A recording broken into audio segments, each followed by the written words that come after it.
Let us now consider a circuit diagram consisting of two resistors RA, RB connected to a voltage source which is named as V in, having a magnitude of 10 volts. So this V in is a DC voltage source. You can observe few things here. So whenever we measure any voltage which is 10 volt, it is always with respect to ground, which is represented by a symbol like this, having three horizontal lines of varying of reducing length. So this is the representation of a ground. So here every circuit will going to have a reference point which is indicated by a ground. So all circuit should have a reference point ground. You can see in this circuit it is represented by this ground. You can also observe one thing. So whenever we have more than two lines going like this is line number 1, line number 2, line number 3. When they meet each other, so there is a dot created. So this we call it as node of a circuit. So there is a node created which will be usually represented by a dot in a circuit diagram. So wherever you find more than two lines so intersecting each other, so you should represent it by a dot line. Similarly, you can observe one more thing here. So this is also a dot line which is having the connection between RA, RB and this external line. So this is simply put as dot, which is an indication of, so this node is written as out. This node is written as V out. If I want to measure the voltage at this node out, so I will write it as V out. So you can see V is capital and out is also capital, but this is suffix. This is represented as suffix just beneath the capital V. So but this suffix is also in capitals. You can observe V, here it is capital, in is suffix, it is still capital. Here for a voltage at out terminal, out node is represented as V out. So what does this V out give is, it is a voltage at the terminal out with respect to ground, with respect to ground. So whenever it is V out, it is the voltage at this point keeping the reference as this reference ground.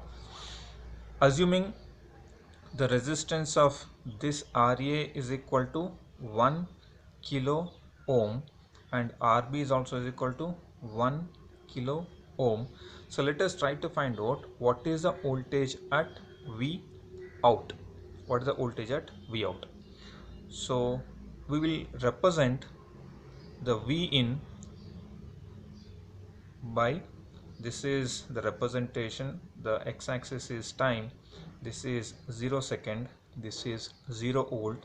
So since it is 10 volts, let me assume that this is 10 volt and it is constant forever. It is because it's a DC voltage source which will not vary with respect to time. It's a constant voltage source. Coming to the voltage at out node, which is represented as V out. So we know that, so we will later find how to find V out later. So this is V out will be equal to 5 volts. So later we'll just find out, okay, how do we get this 5 volt. But in this particular exercise we are trying to represent the input voltage and output voltage on a graphical representation. So this is actually V in, the V out is in the midway, which is over here, because in this case V out is 5 volt. This is 5 volts. So we are having with respect to ground, this is 5 volt, this is 10 volts, that is V in is 10 volt, the V out is 5 volts. So you can see on y axis I have both V in as well as V out. On x axis it is the time, on x axis it is the time.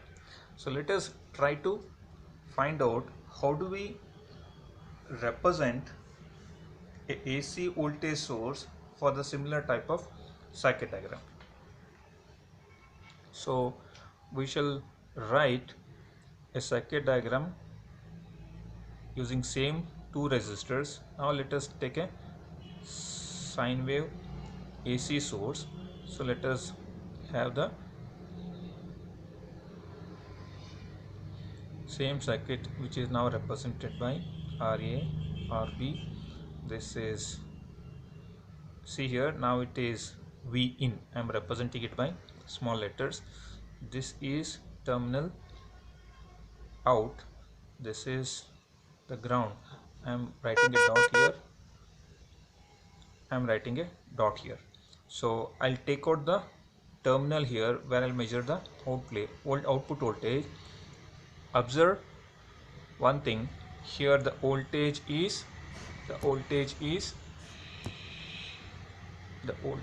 representation is small v suffix small out. This is how we are representing the input by small v and suffix small in. The output is small v and suffix small out. Again, still assuming this as 1 kilo ohm and this is equal to 1 kilo ohm. Let us assume that this V in is equal to 10 sine 2 pi into 1000 t. So in this it is of the form 10 into sine 2 pi ft, where f is now represented by a value which is 1000 hertz. So we are considering a sine wave of peak magnitude 10 volt with a frequency of 1000 hertz. So let us represent the same over here. So this is the time. So we all know that the frequency and time are related. Frequency is equal to 1 over t, or the time taken by the signal to complete one cycle is 1 over f. For this particular case it will be 1 over 1000, which is 1 millisecond. So let us represent a sine wave of 10 volt peak and 1 millisecond time period. We'll start with the magnitude 0 with a time 0 second and magnitude 0 volt. So this will be keep on increasing. It will go up to 10 volt. It will again come down and it will go to minus 10 volt and it will come back. So this peak is now 10 volt.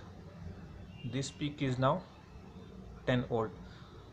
Please observe here, the symbol or the representation of volt is still capital here, but the representation of the voltage source of a AC signal is small v in. This is volts, it is capital only. Now this is minus 10 volt, that is plus 10 volts, Now we can observe this 1 millisecond is the time from this to this. So this is the time taken, which is 1 millisecond, which represents a 1 kilohertz sine wave. So this 1 millisecond is due to 1 kilohertz signal. Then what is V out now? So V out, which we'll find out in the next session. So V out, see here, small v VOT is now equal to 5 sine 2 pi 1000 omega t. It is necessary to observe only the magnitude has changed from 10 to 5. See, the frequency remains as 1000. This is actually 1000. This is 1000 t. It's not omega t, it is 1000 t. So what is V out now? It is 5 sine 2 pi 1000 t. It is necessary to observe that a circuit having only resistors will not change the frequency of output output frequency is exactly the same as the input frequency, only there will be change in the magnitude depending on the circuit components. So let us represent what is Vout. The represented waveform which is seen in this figure is actually V in. So let us represent this as V in. What is Vout now?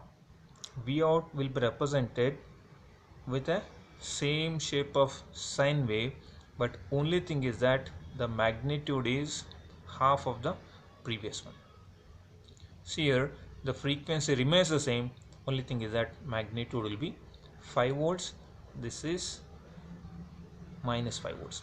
So it goes up to plus 5, goes down to minus 5. See here that both the waveforms are coinciding at the starting point, in the midway, and at the final output, final terminal. So this is the representation of output, which is now written as P out. Clearly observe the changes that you can able to notice in a DC circuit, in the similar circuit having only DC and only AC signal. This is now capital V out, small V out. The waveform or the representation is, this is a non-varying waveform which is constant. Output is also constant. Here you can see there is a sinusoidal waveform. It is starting with 0 second, goes to plus 10, comes down to 0, comes down to minus 10, again goes to 0 volt. So time taken by a signal is 1 millisecond because the frequency is 1 kilohertz. This is how do we represent the input and output voltages when you have a DC source and an AC source. In a DC source, we will be representing only the magnitude of the voltage, whereas when it comes to AC source, fundamentally it is the magnitude, that is the peak voltage, and the frequency. And there are some advanced sources where you can specify the phase of the input signal, at what phase it starts. By default, the phase of the sine waveform which you are applying to a sine wave, unless otherwise specified, is 0 degrees. Unless otherwise specified, is 0 degrees.